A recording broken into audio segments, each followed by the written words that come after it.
You're watching Newsline. Our top story at this hour continues to be the couple who were honeymooning in Meghalaya. Now, sources reveal sensational details of the death of Raja Raghuvanshi, who was the groom during his honeymoon in Meghalaya. According to exclusive information accessed by Newsline in Shillong, the Shillong police arrested Raj Kushwaha at about 11 p.m. based on call record details, even before Sonam was traced. Now, after Sonam was found in Ghazipur, the police arranged a video call between her and Raj. During the confrontation, officers told Sonam that Raj has told us everything, now it's your turn. It was at this point that Sonam confessed to the truth. Sonam and her alleged partner, Raj, had chalked out a plan. Now, Sonam would resurface in Ghazipur pretending to be a victim of robbery, claiming her husband had been murdered and that the assailants left her behind. The same story was to be told to the roadside eatery workers who found her. As per the plan, Sonam intended to appear before her family in distressed condition. After travelling from Indore to UP, she planned to arrive late at night, disoriented, and say that we were attacked and my husband was killed. During the police interrogation, a video call between Sonam and Raj exposed the coordinated nature of their actions. Faced with mounting evidence, Sonam broke down and revealed the entire plan. Meanwhile, Raj's family has also levelled allegations against Sonam's mother. They claim that she was aware of Sonam's affair with Raj. Reportedly, when the family tried to force Sonam into an arranged marriage, she reacted by saying, "Now I'll show you what it means to force someone into marriage." And all those gory details now emerging as far as death of Raja Raghuvanshi is concerned. The police has charted out in its investigation the plan that went behind killing Raja Raghuvanshi. My colleague Shubham Gupta joining us with more details. Shubham, some sensational details, of course, coming out. This was all planned to the T by none other than the wife of the groom. बिल्कुल ठीक कहा आपने श्वेता कि ये पूरा की पूरा जो षड्यंत्र है या जो प्लानिंग है वो सोनम रघुवंशी ने ही की थी। और आप प्लानिंग देखिए कि किस हद तक वो चली गई। शुरुआत में उसने उसकी मदर से कहा कि वो शादी नहीं करना चाहती है। आनन फानन में उसकी माँ ने राजा रघुवंशी से शादी करवाई और उसके बाद ये प्लानिंग शुरू होती है कि ठीक है, आपने मुझे शादी करवा दी, मगर मैं राज के साथ ही जाऊंगी। और प्लानिंग यहाँ से ये हुई कि जब राजा रघुवंशी की डेथ हो जाएगी तब मैं विधवा हो जाऊंगी और विधवा की शादी तो फिर मेरे घर वाले मैं जहाँ कहूंगी वहां कम से कम करवाएंगे ही। और इसी प्लानिंग के साथ शुरुआत में प्लानिंग ये थी कि पहाड़ों में सिर्फ और सिर्फ राजा रघुवंशी को धकेलना है। तो तीनों जो आरोपी थे उस वक्त राजा रघुवंशी को धकेलने का प्रयास कर रहे थे, मगर तीनों पर राजा भी भारी पड़ा। उसके बाद सोनम रघुवंशी ने चिल्लाते हुए तीनों आरोपियों से कहा कि मारो इसे। और पहला वार जो आरोपी विशाल है उसकी तरफ से हुआ, सर पर चाकू से हमला किया गया। और उसके बाद सोनम ने खुद धक्का देकर पहाड़ों में अपने पति राजा रघुवंशी को फेंक दिया। इसके बाद सोनम इंदौर आ गई। इंदौर में राज कुशवाहा के साथ एक किराए के मकान में रहेगी। और फिर ये प्लानिंग थी कि अब वो बदहवास हालत में किसी भी जगह पर मिलेगी और वहां पर ये कहेगी कि उसके उसके पति के साथ मारपीट हुई है और उसके साथ भी मारपीट हुई है, उसके पति को धक्का दे दिया गया है। और यही उसने वो किया। गाजीपुर में जिस ढाबे वाले के पास वो पहुंची उसने यही शब्द कहे कि मेरे पति को मारा पीटा गया है, उसे धक्का दे दिया गया है, हमारे साथ लूट हुई है और वो किसी तरह से यहाँ पर पहुंची है। मगर उससे पहले ही शिलोंग पुलिस जो लगातार इसकी इंक्वायरी कर रही थी, कॉल डिटेल्स खंगाल रही थी, 8 मई के रात को 11 बजे इंदौर और शिलोंग पुलिस ने राज कुशवाहा को अरेस्ट किया। इसके बाद दोनों का वीडियो कॉल पर आमना सामना करवाया गया और सोनम से ये कहा गया कि राज ने तो हमें सब बता दिया है, अब तुम्हारी बारी है। इसके बाद सोनम को लगा कि उसका राज खुल चुका है और उसने सारी की सारी चीजें पुलिस के सामने रख दी। तो कुल मिलाकर ये जो गुत्थी चल रही थी कि सोनम आखिरकार गाजीपुर कैसे पहुंची, ये भी सुलझ गई है। वो पहले इंदौर आई, इंदौर से कैब के जरिए वो वाराणसी गई और वाराणसी के बाद ये प्लानिंग की गई कि एक किसी भी रैंडम जगह पर रात में वो जाएगी और कहेगी कि उसकी ये हालत हुई है और उसके साथ मारपीट हुई है। और वही चीज एक तरह से श्वेता, ये एक तैयारी थी कि परिवार के सामने किस तरह से आना है, फैमिली के सामने किस तरह से आना है। तो ये सोनम की प्लानिंग थी कि फैमिली के सामने वो कुछ ऐसे आती कि उसके साथ मारपीट हुई और उसे जो लुटेरे थे वो एक किसी भी जगह पर फेंक कर चले गए। Bilkul. Bilkul. The planning, as I mentioned, was to the T. Shubham, thank you very much for all those details. It does appear this was coordinated between the wife, Sonam, as well as the other accused. But remember, these are all initial preliminary details that are coming to light. These are allegations. They haven't been proven in the court just as yet. But in a sensational disclosure now, Raja Raghuvanshi's brother has also revealed critical details, allegedly, which were shared by the Shillong police with him during the investigation. According to him, the police informed the family that Raja was attacked by 3 individuals, and despite being outnumbered, Raja initially overpowered them. At that moment, it was Sonam, the bride, who reportedly shouted, "Kill him." Take a look. Surabhi, राजा रघुवंशी के बड़े भाई विपिन रघुवंशी हमारे साथ हैं, जो शिलोंग भी गए थे जांच पड़ताल करने के लिए, और अभी उनके पास जो जानकारी आई है वो वाकई में चौंकाने वाली है कि सोनम इंदौर आई थी और इंदौर में राज कुशवाहा से उसने मुलाकात भी गई थी, किराए के घर में भी रही थी, और क्या कुछ राजा रघुवंशी के साथ हुआ, कैसे उनकी बेरहमी से हत्या की गई। विपिन रघुवंशी खुद हमारे साथ हैं। ये आपके लिए बेहद मुश्किल पल है और जो जानकारियां सामने आ रही है वो तो और भी चौंकाने वाली है। शिलोंग पुलिस से आपकी क्या कुछ बातचीत हुई, क्या कुछ आप लोगों को पता चला? देखिए, हमारी बातचीत उनसे भी ये हुई है, तो सोनम की प्लानिंग पे जो थी पहले, सोनम की प्लानिंग इसमें ऐसी थी पहले, तो सोनम जो चाहती थी तो राजा को जो 3 किलरों ने बुलाया गया था वहाँ पे, उन 3 किलर के द्वारा जो है एक हादसा दिखा के उसको धक्का देते हुए पहाड़ी में धक्का देके हादसा देखना चाह रहे थे वो लोग पहले। उसमें ये लोग सफल ना होते हुए फिर इन लोगों ने क्या करा, जब सफल नहीं हुए, जब राजा इन पे तीनों जनों पे और सोनम पे हैवी हो चुका था, तो क्योंकि राजा जिम जाता था तो इन लोगों पे तो हैवी होना उसका वजायज़ था, तो पीछे से किसी ने उसके गले पे वार करा पहले। विशाल नाम के आरोपी ने। विशाल नाम के आरोपी ने पीछे से गले पे वार करा, उसके वार करने के कारण राजा उसके बाद भी डटा रहा, उससे लड़ता रहा। फिर सोना पीछे से चिल्लाती है, मार डालो उसको, तो मार डालो उसको। तो फिर पीछे से एक व्यक्ति पीछे से तलवार मारता उसके सिर पे, जो किस कारण जो राजा नीचे गिर चुका होता है। गिरने के कारण राजा के शरीर से बहुत खून गिर रहा था, तो जो कि उसके बाद में तीनों मिलकर उसको उठा के फेंकना चाह रहे थे। एक बात और आई थी कि सोनम ने उसे धक्का दिया था, ये बात आपको बताई पुलिस ने? नहीं, सोनम ने धक्का नहीं दिया। सोनम ने जो 3 लोग जो थे, 3 लोग उठा के फेंक रहे थे पहले नीचे खाई में, तो 3 लोगों से उठा के फेंकना इम्पॉसिबल लगा था, क्योंकि राजा थोड़ा हेवी हो चुका था गिरने के बाद में। तो उसके बाद सोनम ने उठा के उसको साथ में, तीनों लोगों के साथ में मिलकर सोनम ने उठा के फेंका नीचे खाई में उसको। And some gory details now emerging. Newsline also spoke to Shastri Raghuvanshi, who's the sister of Raja Raghuvanshi. Now, she revealed that the marriage was arranged through a community matrimony app, and that from the beginning, Sonam appeared disinterested and barely communicated with Raja. Take a look. Hi Srishti, you are speaking to news 9। मैं news 9 से साक्षी लिटोरिया बात कर रही हूँ। मैंने videos देखे जो आपने अपने भाई के साथ में डाली है। क्या आप हमें बताना चाहेंगे कि राज और सोनम का रिलेशनशिप कैसा था, किस तरीके से दोनों का रिश्ता तय हुआ था? दोनों का रिलेशन अच्छा था। ऐप आता है हम रघुवंशी समाज का, उससे सोनम की वहाँ पे फोटो आई थी, वहाँ से हमने रिश्ता तय किया था, पसंद किया था उसको, सोनम को। तो क्या शादी के पहले उनकी कोई बातचीत हुई थी आपस में जब रिश्ता तय हुआ था तब? नहीं, ज़्यादा बातचीत नहीं हुई थी। अच्छा। पह जिस तरीके से जैसे कभी किसी का शादी का रिश्ता अगर तय होता है तो जनरली आमतौर पर लोग दोनों तरफ का बैकग्राउंडर चेक करते हैं। तो क्या सोनम के बारे में आप लोगों ने बैकग्राउंडर चेक नहीं किया था उसका? किया था हमने, पर इतना ज़्यादा ध्यान वो नहीं किया था।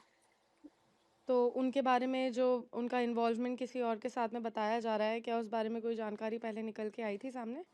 नहीं, ऐसा कुछ भी नहीं पता था हमको। क्या आपके भाई ने कभी सोनम के बिहेवियर के बारे में शादी के बाद कुछ बताया था आपको? नहीं, शादी के बाद तो ऐसा कुछ नहीं था। शादी से पहले बस ये बोला था कि वो मुझसे बात नहीं करती है, बहुत कम, मतलब बात ही नहीं करती है, टाइम ही नहीं रहता उसके लिए तो। तो फिर मम्मी को बोला उसने, तो फिर मम्मी ने सोनम से बात करी कि तू क्यों नहीं बात करती है, तेरे को इंटरेस्ट नहीं है क्या राजा में? तो उसने बोला कि ऐसा कुछ नहीं है, मैं ऑफिस में बिजी रहती हूँ, थक जाती हूँ, इसलिए बात नहीं करती हूँ। आप लोगों के साथ में कैसा रिलेशन था सोनम का घर में उनके पेरेंट्स के साथ में राजा के? कि हमारी ज़्यादा बात नहीं हुई थी, क्योंकि वो आई थी 4 दिन ही रुकी थी घर पे और चली गई थी, और ज़्यादातर वो फ़ोन में ही लगी हुई थी। जब भी आई थी हमने देखा, उनको नोटिस किया। क्योंकि नई दुल्हन जब आती है, फ़ोन तो यूज़ ही नहीं करती है, करती है तो बहुत कम करती है, लेकिन उनका ध्यान पूरा टाइम फ़ोन में ही रहता था उस टाइम। अच्छा, जब इन्होंने जैसे मेघालय का हनीमून का ट्रिप बनाया था, तो क्या ये आप लोग को बता के गए थे कि ये मेघालय जा रहे हैं या कहाँ 2 जा दिन रहे? पहले ही पता चला था। सोनम ने टिकट बुक करी थी। अच्छा, मेघालय का प्लान सोनम ने बनाया था? हाँ।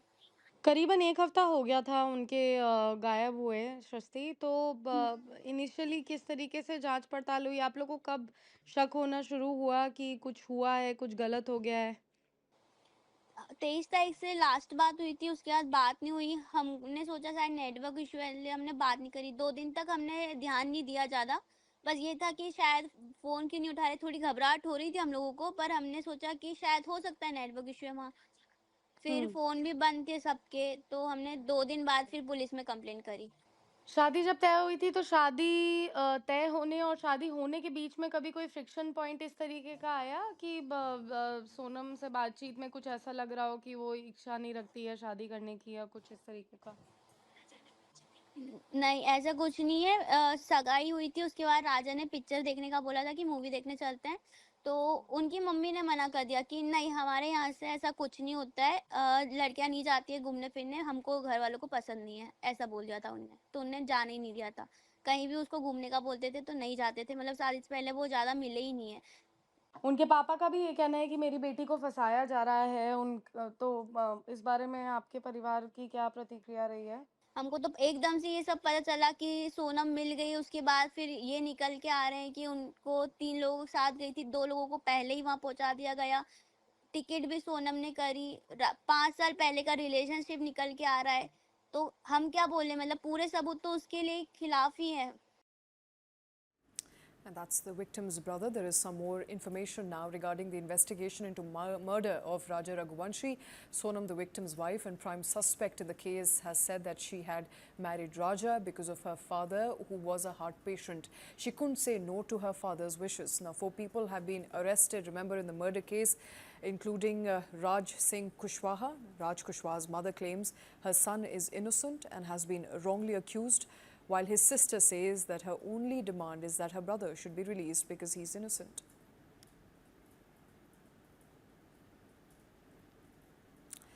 All right, the entire murder mystery saga now unfolding right in front of our eyes, with more details emerging from the Shillong police. The Meghalaya police has made significant strides in that case 10 days since the disappearance of Raja Raghuvanshi.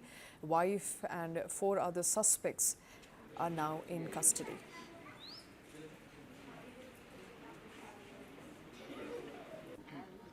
मेरे भाइयों को निर्दोष छोड़ दे। विक्की भैया और राज भैया, मैं उनको जानती हूँ, और जो 2 लोगों को नहीं जानती, उन लोगों के बारे में मुझे कुछ पता नहीं है। क्या पता भगवान, वो लोग भी ऐसा नहीं कर सकते। उनको देखा है मैंने, वो छोटे छोटे, उनको फ़ोन में देखा है, बाकी उन दोनों को मैं नहीं जानती। राज शिलोंग गया था ये? नहीं भैया, कहीं बाहर नहीं गए। मैंने अभी अंकल को बताया, वो कहीं नहीं गए। पूरा भरोसा, वो कभी ऐसा नहीं कर सकता। हम उसको हमेशा से जानते हैं, उन दोनों को जानते हैं, वो नहीं कर सकते ऐसा। दोस्ती क्या बोल सकते अंकल, वहाँ पे काम करता था, उसको दोस्ती थोड़ी ना बोलते। एक नौकर और मालिक का रिश्ता था। जैसे वो मैम थी, दीदी बोलता था उनको, वो बोलता था दीदी, और वो भैया, ऐसे बात होती थी उनकी। मैं बोलती भैया, मेरा बच्चा कभी ऐसा काम नहीं कर सकता, मेरा बच्चा कभी ऐसा काम नहीं कर सकता भैया, कभी ऐसा काम नहीं सकता। 20 साल की उसकी उम्र है भैया। जब से हम सुना, 3 दिन से हम पानी नहीं पिए, जब से मेरा बच्चा गया परसों के दिन से। ना मेरी बच्चियाँ, ना मेरी बच्ची छोटी वाली गिर के बेहोश हो जाती है। हमारा वही जिम्मेदार है, वही हमारा सब कुछ था। हमारे पति शांत हो गए भैया, इकलौता बेटा था, और मेरे कोई आगे पीछे। ये चारों आरोपी जो उसमें आए हैं और एक सोनम, जो इसको मिला के 5 हुए हैं, तो ये 5 लोग तो नहीं है, इनकी टीम तो बड़ी है जहाँ तक हमें लग रहा है। और इसमें जिस प्रकार से सोनम यहाँ पे सिलेंडर हुई है, जिस प्रकार से उसने फ़ोन लगाया था, मैं यहाँ पे भाई यहाँ पे आ गई हूँ, मुझे को छोड़ के गए हैं, तो मेरा सवाल तो पहले उसमें ये छोड़ के जो गया उसको है, तो उसको इतना पता होगा छोड़ के कौन गया, कौन छोड़ के नहीं गया उसको। बाकी वो कहती है तो मेरे को तो होश में नहीं हूँ, मैं हालत में बोलने लायक नहीं हूँ।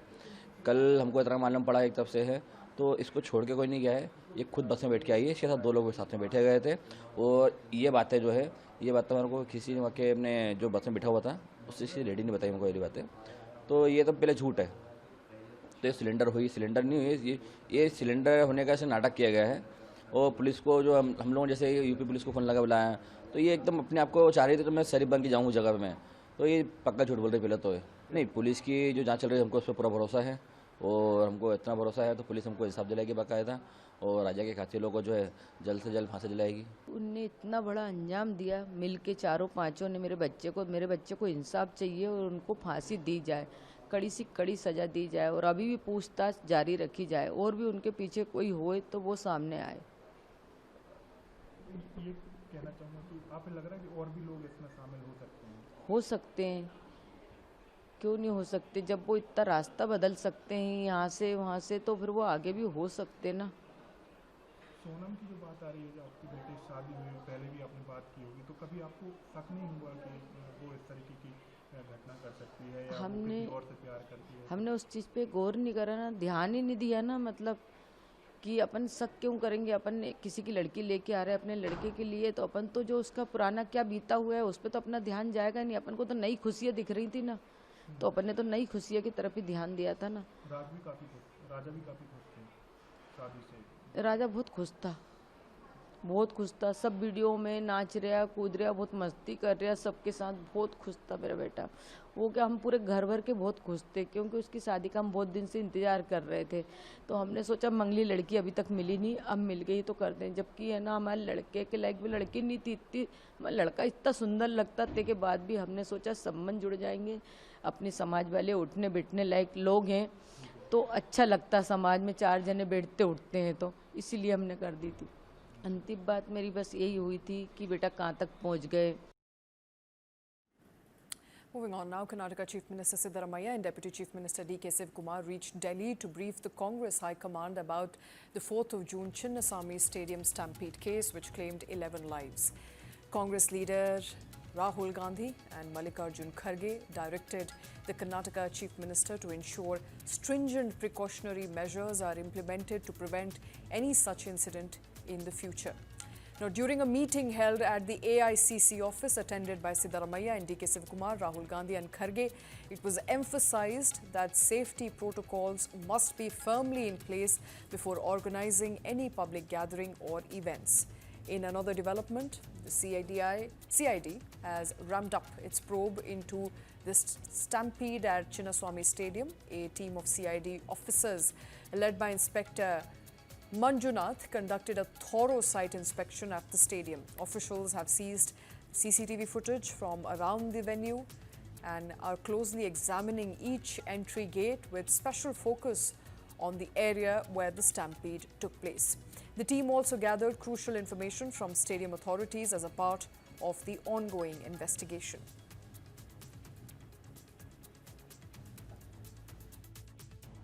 CM and PCC President briefed the leadership about the incident and the action taken by the government on post-incident.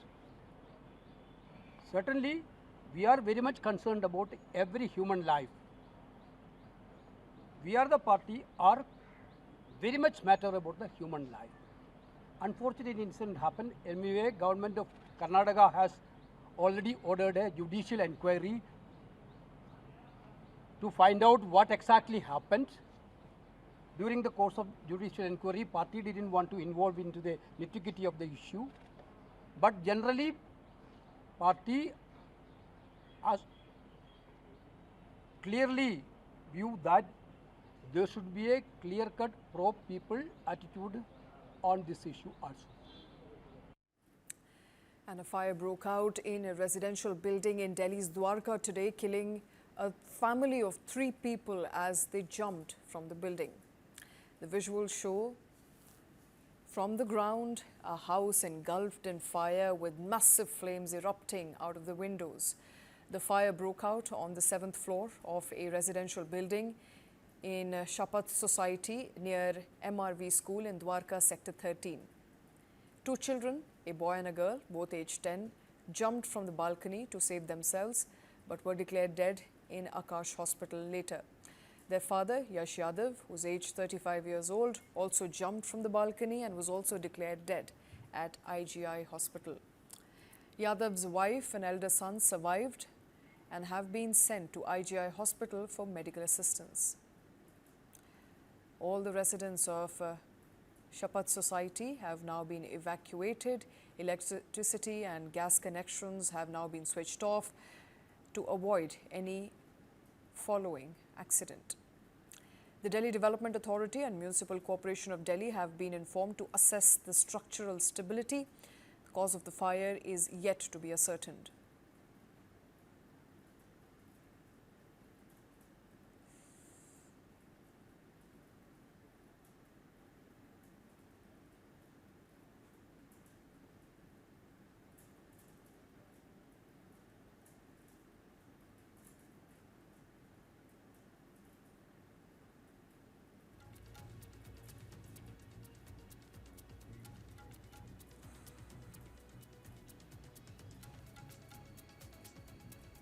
इसके रूल फ्रेम करके इसको इम्प्लीमेंट कर दिया जाएगा।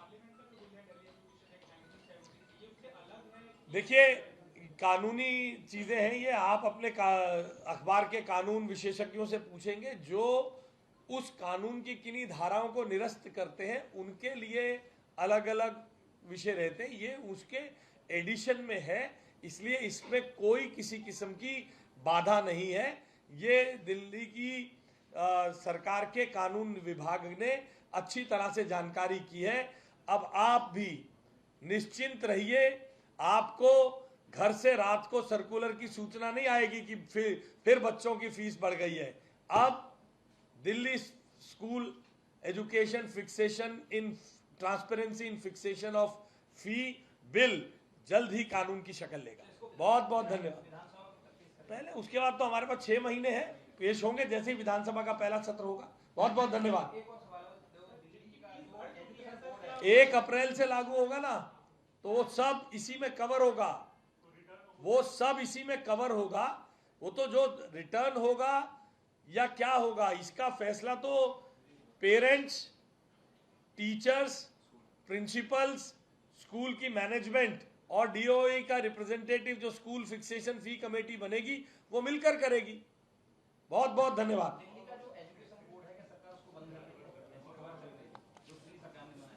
That is the Delhi Education Minister Ashish Sood revealing that very soon there will be rules in place as far as fee hike in private institutions is concerned. Remember, it's been a talking point with regards to the fee hike in Delhi public schools throughout the New Delhi area and the Delhi NCT region, where parents have protested. The Delhi government now finally taking a note of that situation has decided to come up with a new EWS policy, as well as ensure that the fee hikes are more regulated in schools. Shifting focus now, in a tragic incident, 8 youth were killed after drowning in the Banas River in Rajasthan's Tonk district. The group had reportedly gone to the river for a swim, but the joyful outing turned out to be a devastating tragedy. Initial reports suggest that the deceased hailed from different parts of Tonk and Jaipur districts. They had allegedly gone for a picnic and decided to take a dip in the river when the incident occurred. According to information, a group of 11 men aged between 25 to 30 entered the river to bathe but ended up in deeper waters. Despite efforts to save them, 8 were pulled out unconscious and rushed to the hospital in ambulances, where doctors declared them dead on arrival. Eyewitnesses and officials said that local residents, with the help of administration, managed to recover all the bodies after hours of search operations.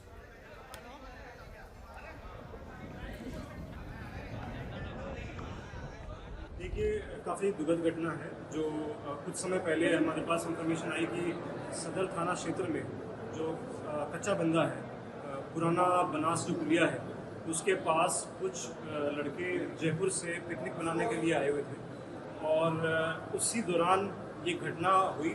11 में से जो 3 लड़के हैं उनको सुरक्षित निकाल लिया गया, जो लोकल्स वहाँ पर मौजूद थे उनकी मदद से। जो 8 लड़के हैं वो अभी उनको मॉर्चरी शिफ्ट कराया गया है, हॉस्पिटल दे वर ब्रॉट, लेकिन डॉक्टर्स ने उनको डेड डिक्लेयर किया है, तो अभी उनको शिफ्ट करा दिया गया है। उनके परिजनों से संपर्क कर आगे जो भी कार्रवाई उसमें की जाएगी।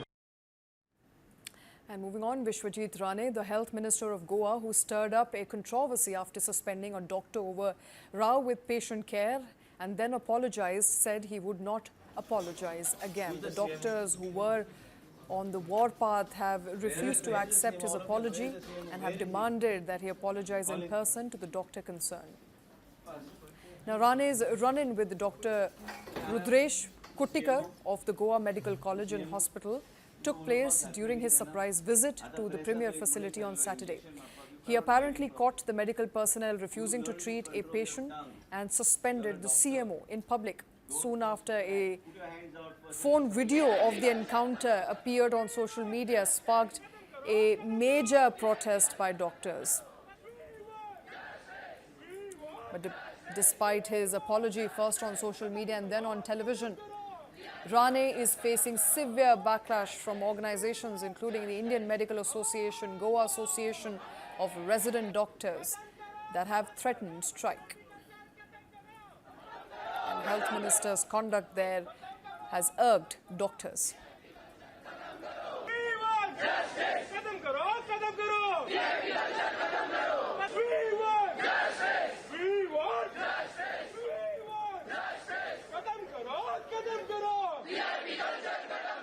So our demand is that, because of that incident, is that we require public apology in the casualty itself.